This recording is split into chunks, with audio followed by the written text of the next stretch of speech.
how are you?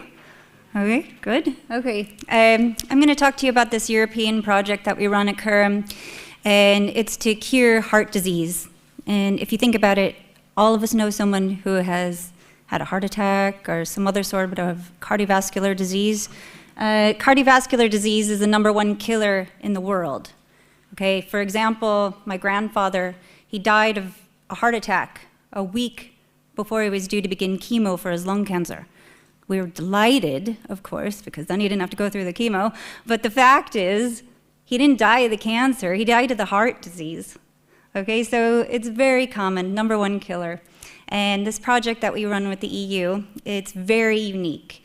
Okay, what we do, we hire researchers all around Europe, and we have different partners in different countries like Spain and Switzerland and Israel. And we have these researchers apply to us from outside of the country. So if the researcher is going to study in Spain, they could not have lived in Spain before. In Ireland, we couldn't hire any Irish researchers for this project. We had to go from outside Ireland because we want to have a transfer of knowledge. And for the project, we had 700 applications all over the world, of which we chose 15 researchers. Okay, so this is like the top 2% of Europe. These guys are phenomenal. I'll be going to them for a job probably in 10 years' time. Okay, so these are exciting people. They know what they're doing. And here are our researchers. And so we had 12 PhDs and 3 postdocs. We have 5 universities, 1 hospital, and 2 industrial partners. So they're not just working in the labs. They're working with surgeons. For example, Paulo, over there, he's one of the early stage researchers involved in the project. Part of his project involves with working with Mark DaCosta, who is the lead cardiovascular surgeon over in the hospital. Yet, Paulo also works with one of our industrial partners over in Israel. Okay, so they're working with surgeons, they're working with industry, so that the final product is usable by these surgeons, but also can be gone on for commercialization.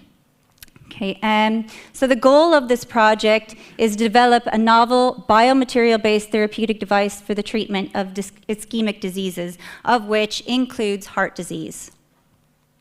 Okay, so the idea is we'd have this injectable scaffold, which I'll talk about in a minute what a scaffold is, which includes medicine, which can be delivered to the heart.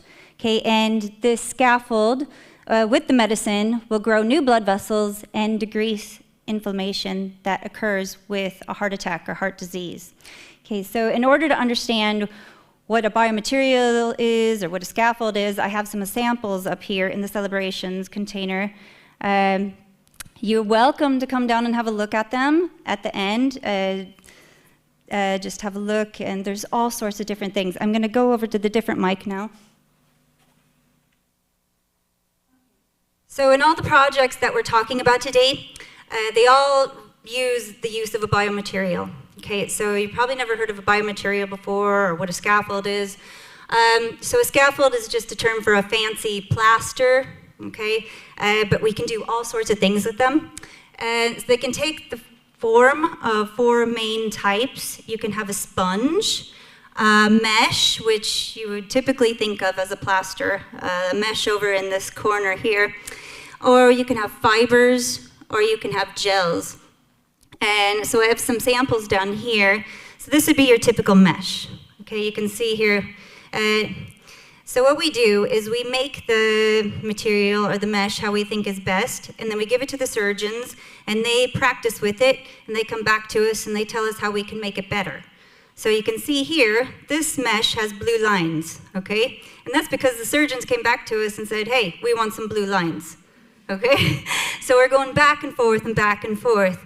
And it's really good, and it's really unique in our center that we are constantly working with the surgeons and the industrial partners in order to improve the products. And so what I have here is a gel. It just looks like a typical alcohol gel that you'd buy in the grocery store.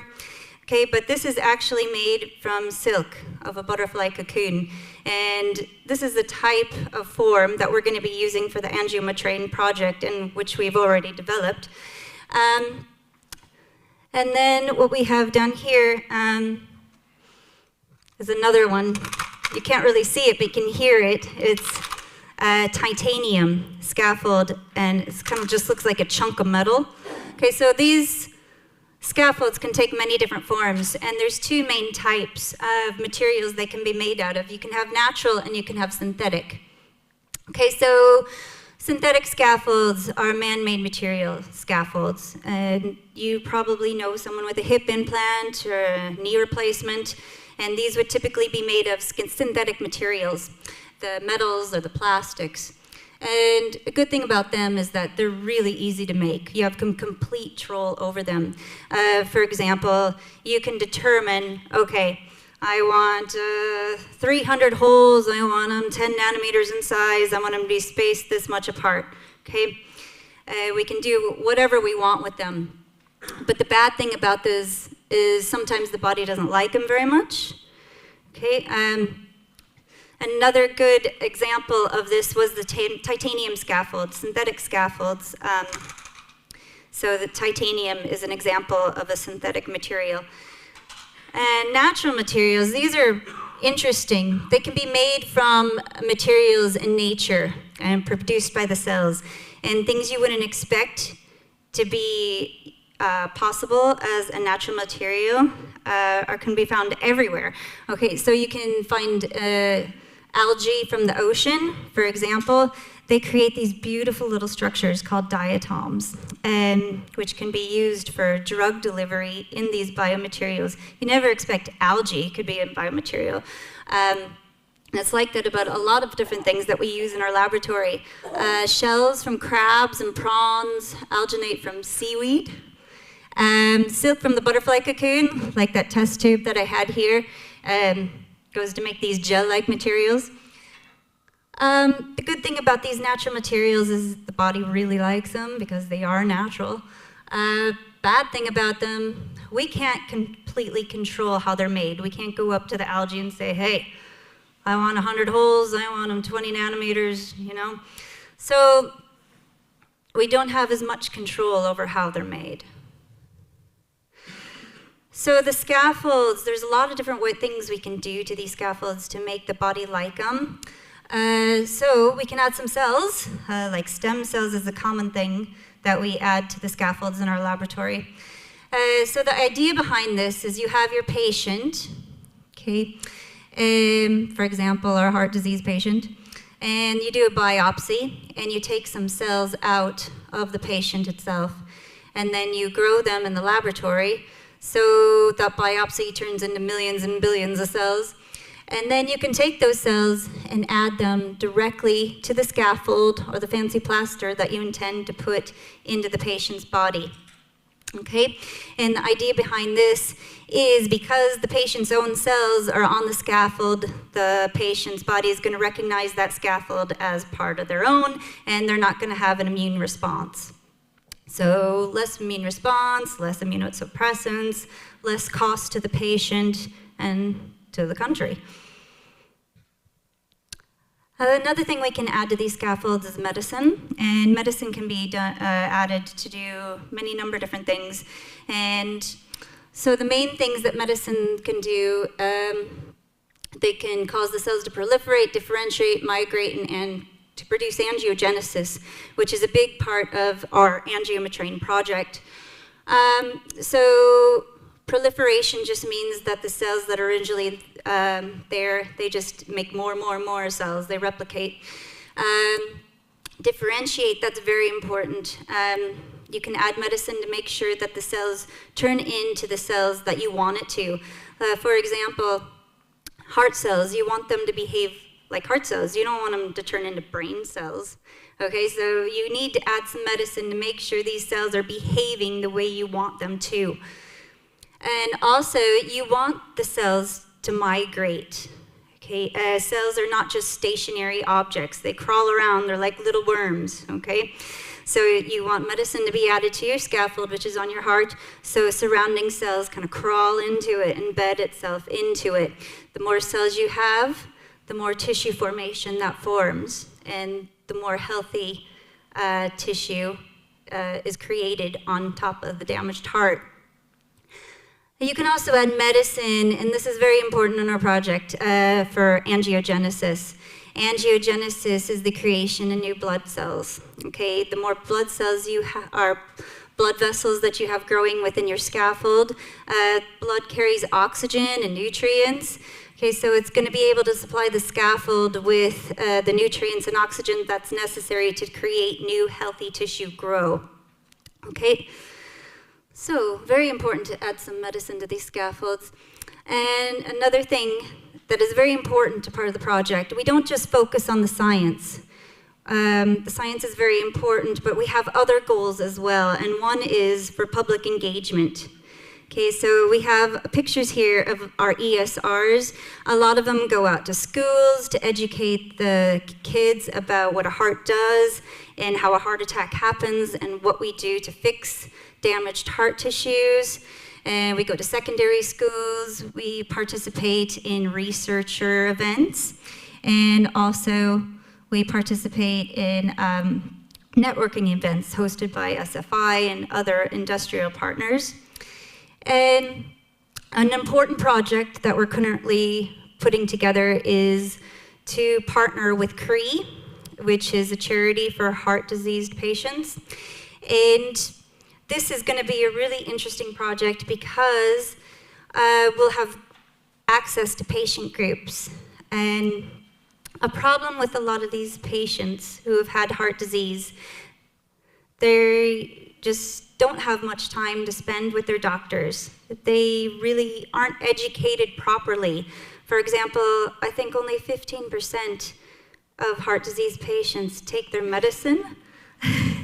So because they really don't have that one-to-one interaction with the doctors, what CRE and what we would like to partner with CRE to do is have the patients educate one another from themselves. Okay, patient advocacy groups, maybe the creation of a website so the patients can log on and tell each other their stories. Oh, how did you find this? And oh, what are you doing this? Just to empower the patients, give them control so they don't feel as lost after they've had this illness to cope with. So, the project is not just about the science. It's about getting out there and actually helping the patients and also collaborating with the industries to make sure that the research that we do isn't just stuck in the lab, that it's actually commercialized and will be available on the market someday. So if you want to later on, feel free to come on down and have a look at some of the scaffolds, and if you have any questions, feel free to ask me, okay?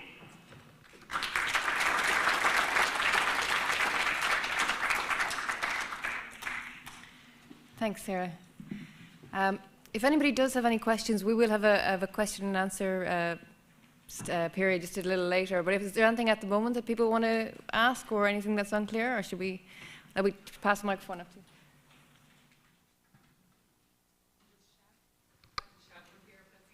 That's all right, we'll pass you this.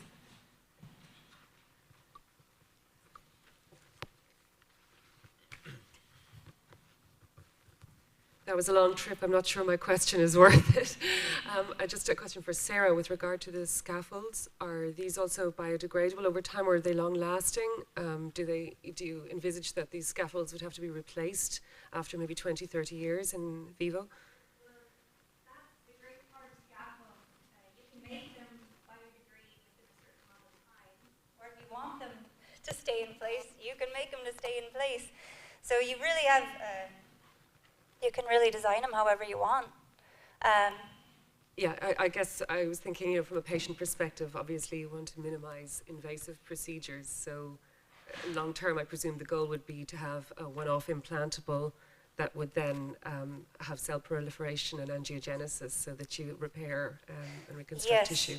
Yes, Yeah, that's actually one of the scaffolds that we have in development is for babies with hernias. Okay, and the current treatment would be, okay, when the baby gets older, they get bigger, and they have to go in and they have to replace the scaffold over and over as they grow. So that was a major problem.